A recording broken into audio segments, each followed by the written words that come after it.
Guys, there comes a time in life where you have to be critical of people or something that you love when you see obvious signs of decay and degradation, and when you feel like there's kind of a writing on the wall. And well, that's what I want to do today. And no, it's not Barca that will be the object of my critique or warning, mostly because I kind of already do that for Barca, like on the regular.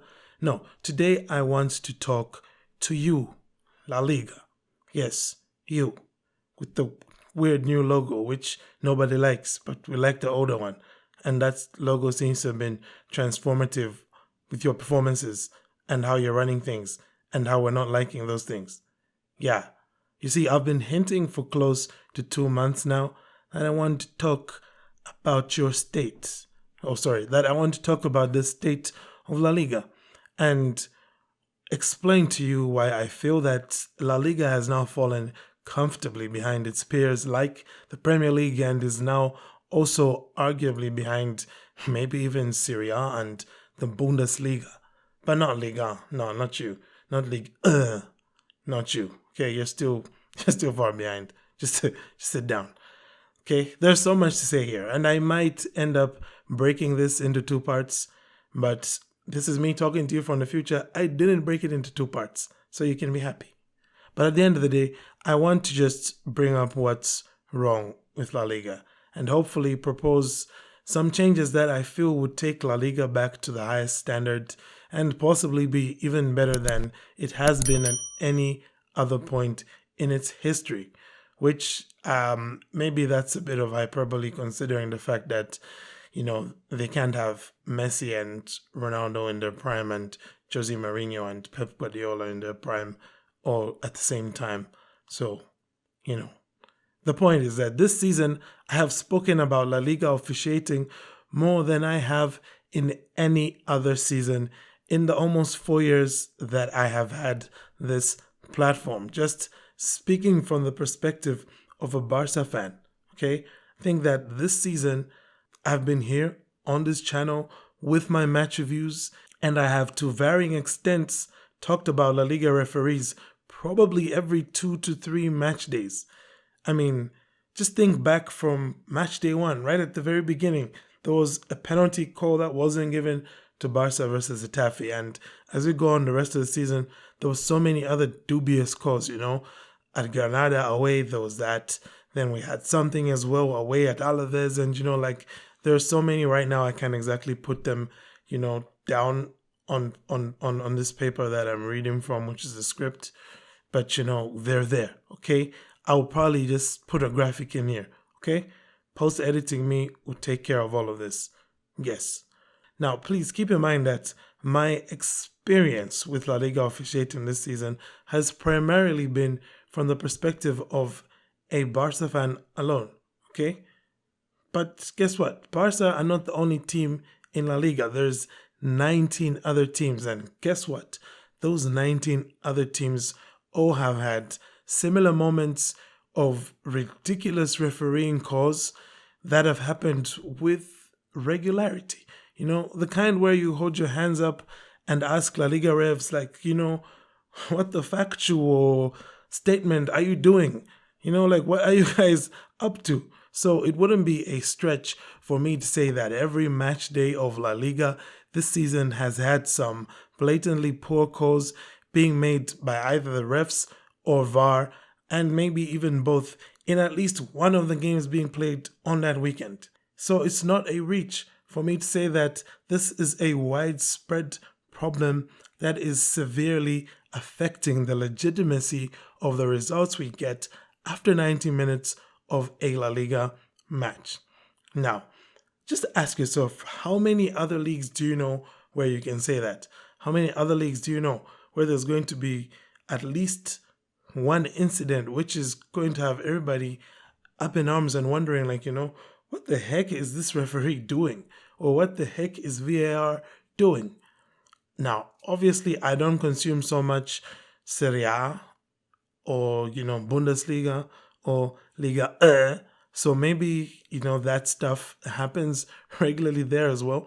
But in comparison to the Premier League, for example, I think that these instances are less. They do happen quite a bit there. They are also kind of in the middle of having a torrid time with referees. But this isn't about them. This is about you, La Liga. Okay, we're talking to you, and this is a problem.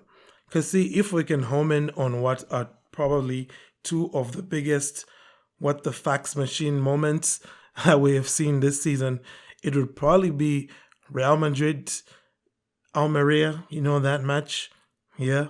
And this weekend's Pastel Clasico, that's probably the two matches where there's been some of the most blatant errors being made between the ref and the VAR, okay? We do have some errors like, Real Madrid fans I know will bring up the Valencia match. Yeah, yes, you could point to that, but that was just with the referee making an error.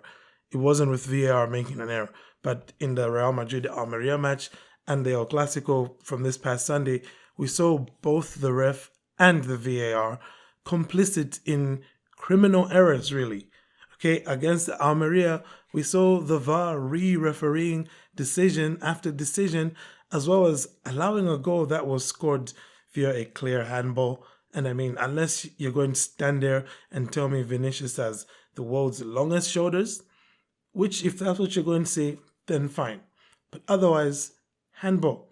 Then just the other night, on Sunday, we saw arguably the most high-profile case of a clear goal not being awarded because of a lack of goal line technology. And like I said, these are just the highest profile mistakes we've seen. I guarantee you this goal not being given or goal being given when it wasn't a goal thing happened at least 3 or 4 times last season. And Espanyol will argue that it's part of what got them relegated. They have a point there as well. So, moving on from that for a bit, and also from the fact that, weirdly enough, Real Madrid won both of those matches I mentioned, Almeria and Barca. They won them by a scoreline of 3-2. Moving on from all of that, and moving on from the fact that either one of those matches could easily have ended as losses for Madrid. And, you're probably looking at a 2-point gap at the top of the standings right now and an actual title race.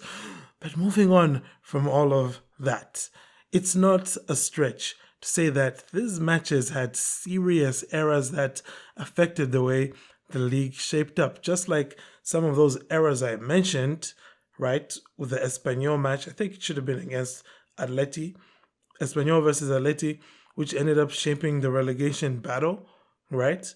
Serious errors, goals not being given. As much as I've had a bad experience with La Liga referees supporting Barca, I know for a fact that Almeria, that Granada, that Las Palmas, all these teams down there, the smaller teams, they probably had it even worse than Barca have, because generally the bigger teams tend to get calls. Okay, I just gave an example of Atleti getting a call in a match against Espanyol that they definitely shouldn't have because it wasn't a goal, but VAR gave it as a goal, which if you had goal line technology, wouldn't even matter. I mean, do feel free if you want to revisit the highlights package for every match day that we've seen so far in La Liga, not just the ones where I came on here in my match review and said Barcelona were robbed of a goal or of a penalty that, I've already kind of put out there, but feel free, do that for just about any La Liga team, and I guarantee you it's going to be at least more than 10 instances this season. And just think about that, okay? If each of these teams are averaging about 10 instances. So then you come to this question, because obviously La Liga isn't a league that is in charge of itself. It has a figurehead, right? So how is it possible that Javier Tebas can see what's going on but can fail to see how it's affecting the quality of the product that his league is pitching? Because remember, at the end of the day, La Liga is in competition with, like I had said, the other big 5 leagues, right? You're watching your Inter Milan versus whoever, you're watching your Man City versus whoever you want to name, right? And people are going to look at some of those games and they'll look at the whole package. And the officiating happens to be a big part of that package, because whether or not goals are going to stand depends on the officiating. So, what do you think people want to see more? A league where legitimate goals get discounted, or a league where, goals get awarded, because the technology is there to help the referee make a decision which should be more straightforward, maybe, than it ends up being when the VAR is involved. So, who wants to watch a game where the final outcome will be influenced more by the referee and by VAR than by the players and coaches who are actually facing off? And that, my friend, is the current predicament of La Liga. Because I guarantee you this, a La Liga match, how it's going to end, the final score, the final result is going to depend quite heavily on either the referee or the VAR. But hey, I had mentioned Javier Tebas earlier on before, right? So let's have a word from the man, because you might be wondering, like, oh, Javier Tebas, sir, what exactly were you doing during the El Clasico? How did you react when that Lamine Yamal goal was disallowed? What was going on? Well, like the man-child that he is, Javier Tebas got out his phone and he posted some very nice cherry-picked screenshots of some historical instances where goal line technology failed horribly, and well, he posted them on his Twitter. So, since he brought them up, let's look into them, okay? So, the first one cites a report of a game where goal line technology missed a goal and it took the intervention of VAR to award the goal. That was in the Bundesliga. The second one is a report of how, the Hawkeye technology in its beta form made an error during its early rollout into Serie A, in Italy. The third one was another case where the ref's watch didn't buzz after Sheffield United had scored a goal against Aston Villa. And, Sheffield United fans are probably still bitter about this one because it got them relegated. But, it happened like way back in 2018. And the fourth one, which I guess is probably his smoking gun, was yet another article about how Liga had suspended goal line technology for a similar case as, that Aston Villa Sheffield match, because the referee's watch did not buzz. So, Mr. Javier Tebas was very happy to point out all of these issues and say, you know what, this is it. This is the reason why goal line technology just, it doesn't work for me. Because historically, it's riddled with errors. And historically, he says, citing examples that are like 6 years old at this point in time, some even 7 years old, technology advances. When was the last time that we heard a report of the referee's watch not buzzing after a goal? You let me know. You can go and search it up, Mr. Tebas, or whoever is in his corner. But he didn't just stop there, because on Tuesday we saw him have an interview, and in that interview he said the following about goal line technology. He said, it's not perfect. That's the first reason why La Liga will not have goal line technology even next season. So yeah, already, we can see that La Liga is not going to have goal line technology. But he had a second reason after that. His second reason, he said, is that it costs 5 to 6 million over a particular season, and you only use the damn thing like 3 or 4 times, unlike the VAR, which is used almost in every match, and its value is very high compared to usage. Yeah. So his argument is that, look, we rarely use goal line technology. We rarely need the thing. Why should we have to spend 5 or 6 million on something that we rarely need? Which is a very good question, Mr. Tebas, because I was looking at your salary, and apparently Javier Tebas earns around 5 to 6 million euros from La Liga. Now, I wonder, what's the point in paying this man so much money when we rarely use him at all? I mean, like, seriously, This dude's brains don't count for much here, okay? He has some of the worst takes habitually. And I mean, just go and ask Vinicius how this crazy man handled his whole racism, thing that was going on last season. When saw him getting racially abused a lot. Just go and check how Javier Tebas answered. And tell me, does that sound like the mind of somebody who you should be paying 5 or 6 million euros to? So my suggestion, number one, La Liga, to make your product even better. Because remember, I did say I'll give suggestions.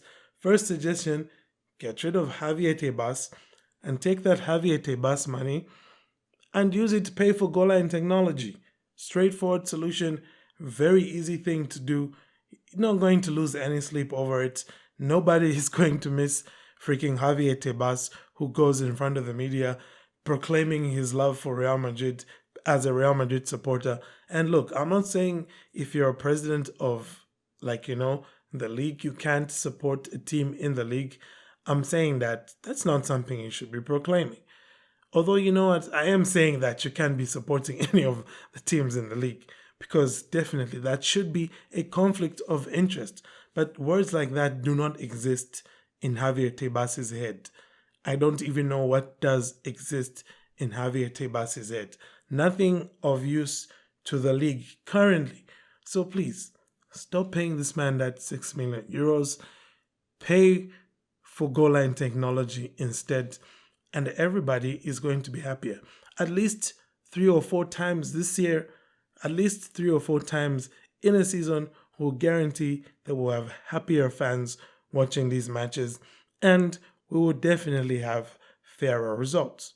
The next thing, which I think is currently being an obstacle for La Liga, which is, leading to a drastic drop in quality with regards to maybe the football players on display, has to do with something which probably a lot of you saw coming, seeing that I'm a Barca fan, and you probably expect a Barca fan to complain about this at some point, which is La Liga's FFP. Now, having said that, allow me here to qualify my stance. Allow me here to show you that I have attained a higher level of enlightenment, that I am only speaking with the utmost altruistic intents. Because I feel that the FFP thing La Liga introduced, you can only spend what you generate, all that kind of money. I'm 100% for that being the case for FC Barcelona, because I never want to see this club end up in the situation that it did under the idiot named Josep Maria Bartomeu, who I do not understand why that man is not in jail. Put that man in jail. He's a criminal. Okay? That's my statement. So everything that Barcelona is currently having to deal with, getting back to 1-1 or whatever, I'm honestly for that. I'm not against it, because it's going to help to secure Barcelona's future. However, I am against the way that the FFP thing was implemented to some of the smaller guys. Because look, it's easy to tell, a team like Barca that, Barcelona only spend what you made during COVID years, because Barcelona still has some money-making avenues that it can exploit, even in a case where there are no fans in the stadiums. Now, think for a second about the smaller teams, okay? I'm talking about teams like Cadiz, teams like Las Palmas, like Granada, like Almeria. Those teams who, take away match day revenues, and the pandemic left them in a very tough spot. Those teams, I feel it's 100% not fair for them to be forced to go under the same kind of, FFP restrictions that a team like Barcelona is being put through right now. Okay? Barcelona can still survive. Look how many big name players they can still actually pay. They can still keep a competitive unit. They can still win a freaking La Liga title, even with all of that going on. But teams like, Villarreal, like Real Betis as well, like Sevilla, who've really suffered because of, some of the knock-on effect from that, pandemic, drop of revenue era time, that whole thing. And like Sevilla and Villarreal are teams that have actually won trophies in Europe since the pandemic, right? These are two Europa League winners, and they're struggling. Barcelona has only just made the quarterfinals of the Champions League once, and already they're telling us that, next season Barcelona could be back to 1-1 if they renegotiate their kit deal with Nike, right? So you can see why I say that it's fine to keep on applying that FFP model to teams like Barca, like Real, like Atleti, maybe Valencia as well, looking at how their ownership is. Those teams that Athletic Bilbao have the means to make quite a fair chunk of money from their fan base, even outside of match day revenues, just from playing in competitions as well and getting those winning bonuses and, those prizes for winning trophies, the prize money. Those kinds of teams, yes, you can have them under that only spend what you make kind of FFP. But for these smaller teams, you have to give them a bit of wiggle room, except Girona, because, they're a sellout team. They're part of that whole multi club ownership model, whatever. And, they're actually, I hated it the entire time they were like, top of La Liga and everyone was calling it a fairy tale. It's not a bloody fairy tale. They have players who are like Man City caliber, like Savio, who just went and played for them just because they are part of the same, multi-club ownership. Like, it's terrible, it's horrible. I hope they go down and get relegated. That kind of stuff. We don't need those kinds of teams being at the top of the. Anyway, sorry, I just digressed there, and yeah, suffice to say that it's a good thing for La Liga that Girona is not still top of the league because of that. Okay, you can say what you want about it. I don't care. If it was another team like how Las Palmas came through and they were playing and they were like, top 8 at some point and nobody was giving them props because bloody Girona was top of the league. So you know what? Like I said, my bad. Please excuse me for that outburst. Excuse me. But yeah, what was I saying before my outburst? Barcelona, it's cool for them to be kept with that FFP structure, but it's not cool for those lower teams. And doing that has led to some teams in La Liga that you could have expected to be getting more competitive around this time, teams like Villarreal, who 2 years ago were, in the Champions League semifinals. And if not for those FFP restrictions, they wouldn't have been forced to sell so many of the players that were crucial for them getting that far. And, they would have maybe been able to keep the Nicholas Jacksons and the Samuel Chukwuezes. And who knows how much of a force they would be in La Liga this season. I think they'd definitely be good enough to challenge for the top 4, which would have been good for La Liga on all fronts because you've got more teams that people are more excited to watch. And that's the next part of what they need to do differently if the fall off of La Liga is going to be stopped.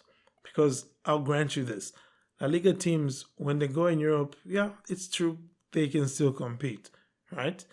I mean, Barca and Atleti could have easily been playing in a semi-final of the Champions League, right? That shows signs of strength in a league, but it doesn't necessarily mean that strength you see from the teams doing well in European competition translates to the rest of the league. Because right now, if you look at La Liga's bottom half teams, you cannot tell me that those teams are not weaker than the bottom half of the Premier League or maybe even the bottom half of the Bundesliga. I haven't really seen the bottom half of the Bundesliga in a while.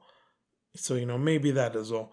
And probably not much better, if at all better, than the bottom half in Serie A. And the reason is because for La Liga teams, it's more imperative for them to make sales, right? We saw it just last season. We had Real Valladolid, who had, that kid Fresneda, and they had a few other exciting players. But guess what? those players all had to be sold. Those players all had to be sold because of the FFP.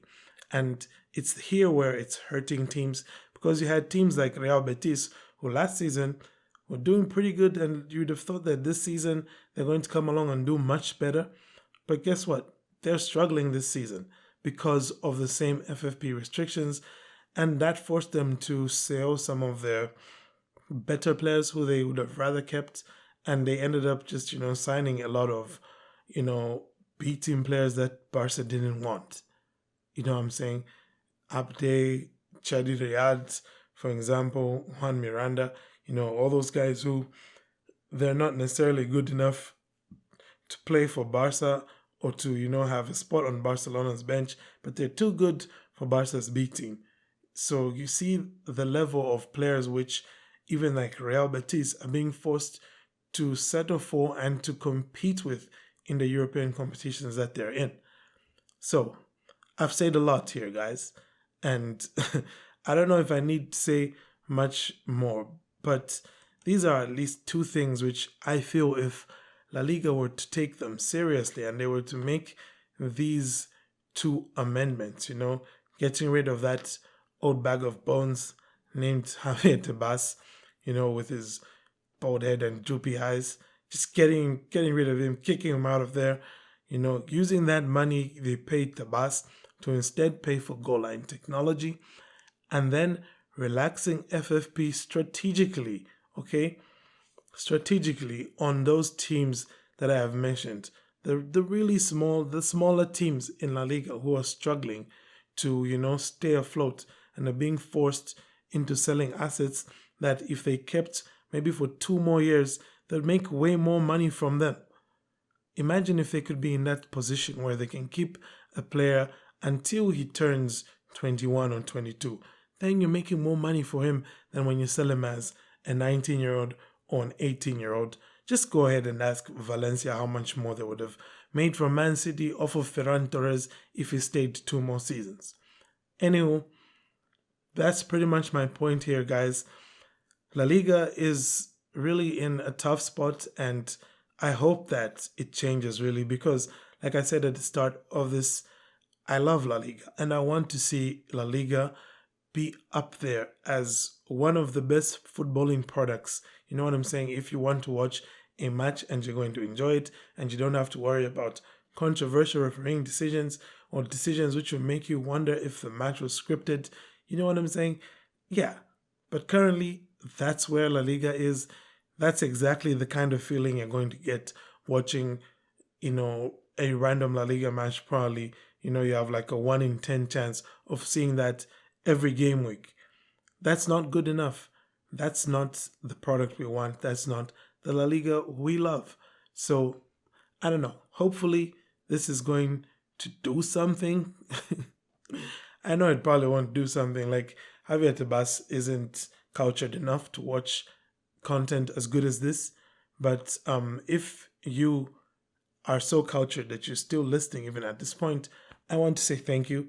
And I hope you hit like on the video if you're listening on YouTube, or that rated this if you're listening to the podcast. But aside from that, I thank you all for tuning in. Do have a great day, and Forza Barça.